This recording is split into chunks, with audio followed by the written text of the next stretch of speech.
Bonjour à tous, on va corriger les exercices 3 et 4 que vous deviez chercher pour aujourd'hui. Donc je commence par l'exercice 3 qui porte sur les canettes de soda. On nous dit qu'elles sont faites soit en acier, on nous dit que c'est un mélange, soit en aluminium. Et sur certaines canettes figure l'un des logos que l'on peut voir ici, ci-dessous. Et on nous demande quel est le point commun entre l'acier et l'aluminium. Ben là, il faut regarder le document et extraire une information. On voit que sous le mot alu, il est écrit recyclable et qu'on nous dit aussi que l'acier est recyclable. Donc le point commun, c'est que l'acier et l'aluminium sont recyclables, c'est-à-dire qu'on peut les réutiliser.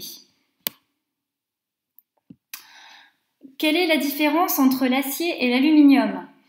Alors là, c'est pas forcément indiqué, au fond, ce qu'on attend, c'est pas forcément indiqué sur le logo, c'est indiqué dans le texte. Et là, on nous dit les canettes de boisson sont faites soit en acier, entre parenthèses, un mélange, soit en aluminium. Eh bien, on nous dit que l'acier est un mélange. Et l'acier, en effet, c'est constitué de fer et de carbone. Bon, après, il peut y avoir d'autres choses dans l'acier, mais globalement, c'est du fer et du carbone. Et l'aluminium, l'aluminium, ça ne contient que de l'aluminium. Donc la différence entre les deux, c'est que l'acier est un mélange de fer et de carbone, et que l'aluminium, alors l'aluminium n'est pas un mélange, et tout ce qui n'est pas mélange, on dit que c'est un corps pur. Donc ça, c'est un nouveau mot, c'est un mot supplémentaire pour, on va dire, enrichir votre vocabulaire scientifique.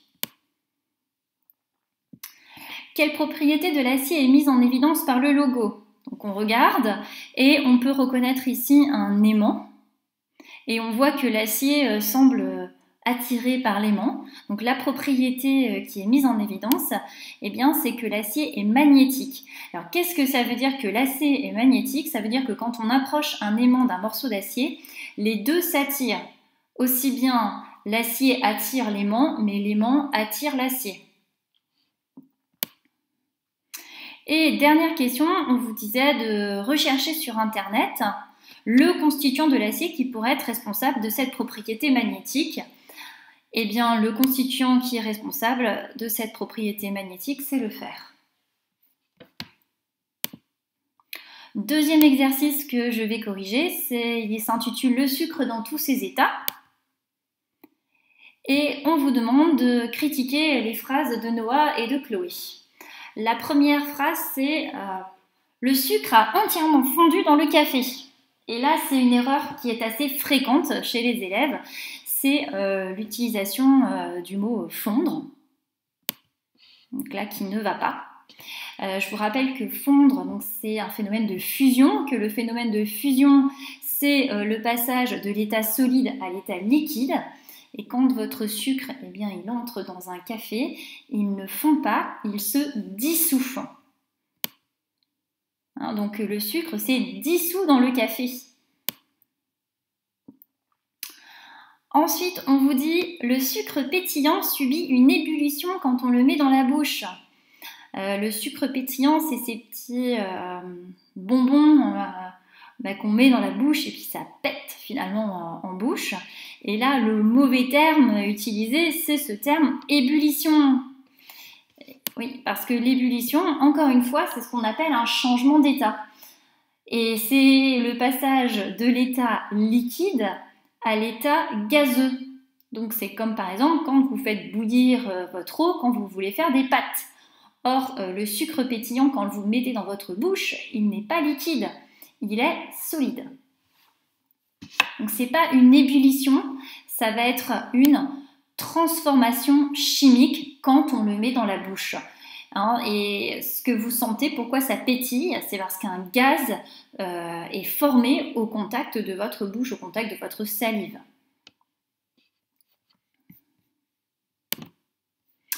On vous posait une autre question.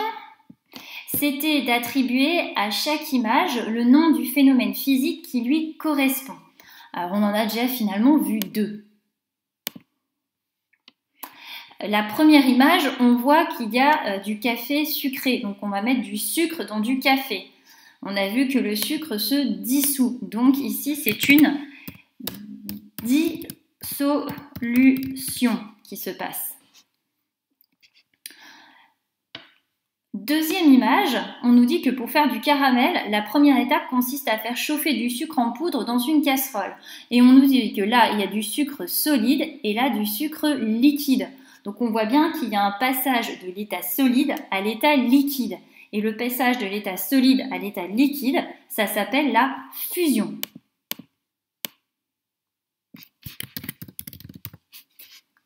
Et donc le dernier, j'allais dire, on a placé fusion, on a placé dissolution. Donc ça va forcément être la transformation chimique. Et tout est dit, tout est dit dans le résumé. C'est le résultat de la transformation d'un constituant des cristaux de sucre en un gaz. Donc apparaît, quand vous mettez le sucre dans votre bouche, un nouveau constituant. Donc un gaz, le dioxyde de carbone. Ce constituant-là, il n'était pas présent avant. Il est apparu au cours de la transformation chimique.